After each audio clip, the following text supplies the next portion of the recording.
প্রতিশোধ নিতে হবে না কারো।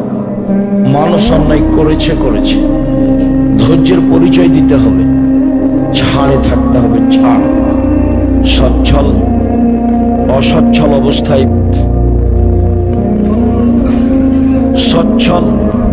অসচ্ছল অবস্থায় দান করে যে সে জান্নাতে চলে গেছে।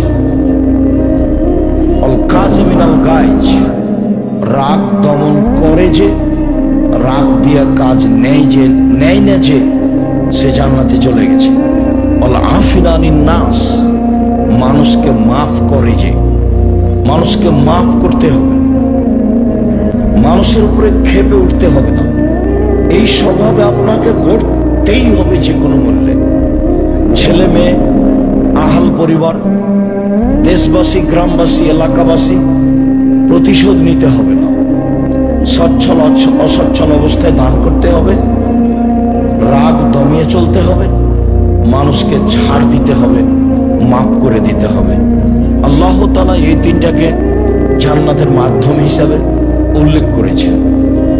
আমি দ্বিতীয়